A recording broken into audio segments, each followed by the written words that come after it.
Hey everyone, so welcome back to the GrianaigCreations podcast channel. This is Tour de Fleece day 5 and I have decided that I need to get out my Andean Plying tool to deal with what is left on this bobbin. So if you've watched day 1 to 4, you will see that I tried to do my 2-ply of my combo spin I've been working on for years, but it turns out that my two bobbins were two very different thicknesses, and the other bobbin just wasn't nearly as consistent as the bobbin that I've worked on recently. So I'm gonna get this onto my Andean Plying tool, and then that will become the second 2-ply. But I doubt I'll be able to put the two skeins of yarn together, which is a real shame, but it has been a bit of a learning experience. Don't leave really long lengths of time between your spins. So yeah, I just thought I would do a bit of footage showing you the Andean Plying tool. Okay, so you can just about see here that I've got the yarn coming in from the right and I'm holding the tool here. So you're just going to, well, I'm just going to wrap the yarn around this little groove, and then that's just where I'm gonna like hold it in my hand so that it doesn't go anywhere. And then you're gonna take the yarn forward. I'm just gonna put my thumb there to hold it. So you're putting it across the dowel at the top, bringing it round the back, over the dowel, back round the back.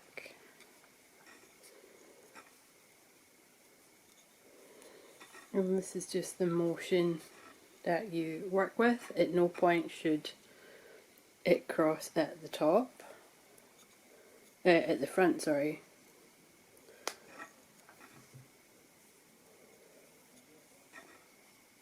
And also just another way you can check that you are winding this correctly is just to turn it over, and you should only have this one line of yarn across the back.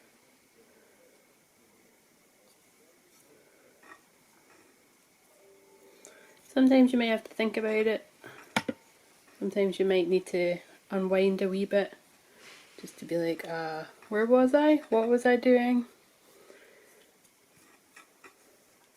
But you can also do an Andean Plying bracelet, and I have done that in the past, but I found with my bad wrists that it is not always the best thing for me. I'm not saying it's not the best thing for others, but just for me it's not great when it comes to my wrists.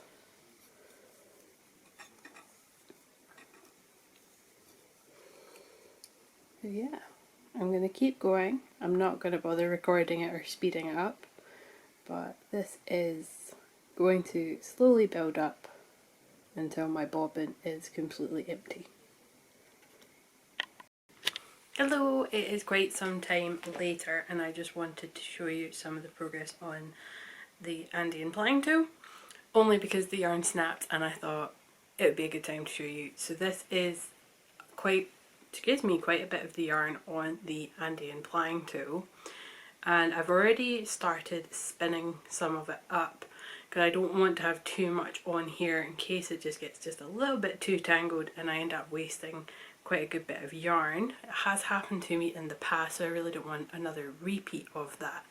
So I'm going to show you what happens when you take this off. So if you just kind of take your two ends so that you've got, so you know where they are so it doesn't get too messed up, because especially if you've got quite energetic yarn.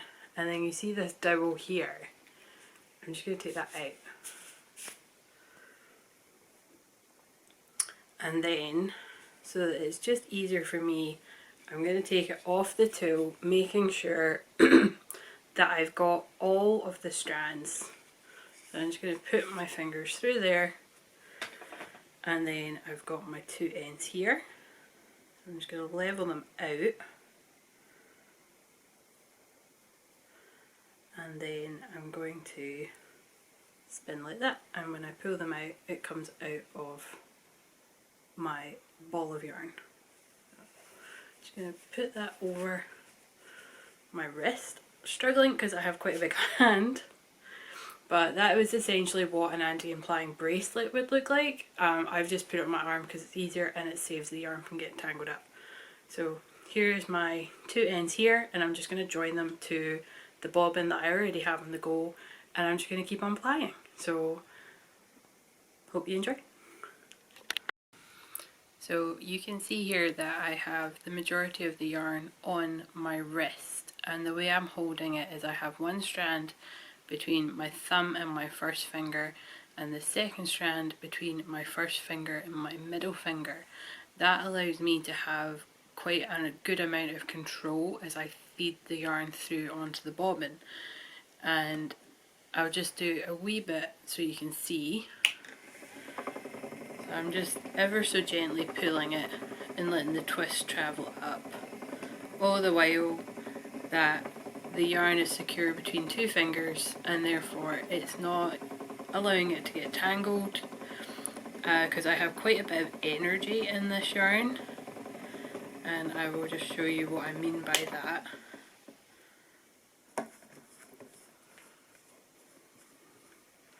So if you have quite a close-up of the yarn, you can see that some of it has kind of got little twists and turns in it, but if I show you here, you can see there that the yarn has kind of twisted back on itself, so there's quite a bit of energy in this yarn. So if I didn't keep it separated in my fingers, this could just turn into a big ball of mess and not be able to get untangled. So it's always pretty good to try and keep it controlled as possible. Hello everyone, it is day 6 of Tour de Fleece, and I'm really happy with my progress so far. I got my combo spin off of the bobbins. I managed to finish the second skein last night. So this one here is the actual proper 2-ply of the 2 bobbins, and there is a hefty amount of yarn in here. I have not weighed it, I have not got a rough estimate of how many how much meterage there is. I will get that in just a moment. And then this is the second skein of yarn. That was the leftover bobbin Andean plied together. So I'm really happy with the amount of yarn I've got from that combo spin. I've then also started the second bobbin of this beautiful fibre here, which is the Wish You Were Here fibre that I got from Perth Festival of Yarn at the Scottish Wool Producers Showcase, and this is my progress so far. So I love how this is working up. It's such a saturated fibre, it's so gorgeous to work with, and I'm doing exactly what I done with the first lot, which is I've drafted out the fibre so that it's a lot easier to sit and spin. So I done most of this like on my lunch break at work. I don't know if that's focused. So I done most of that on my lunch break at work, and then just a wee bit this morning before I even started work. And I'm about to settle down and watch Lord of the Rings Fellowship of the Ring, and I just want a cozy comfort night. And so I've got this spinning that I'm going to work on. I'm actually going to soak my yarn. I'm going to count how many.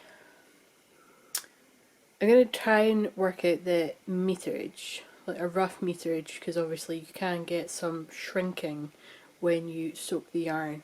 So I'm going to get the rough meterage, and then I'm going to soak the yarn along with the stuff I got off the bobbins before Tour de Fleece, because if I don't do it I'm not gonna do it, and I need to get it done so that I can get rough meterage for my team.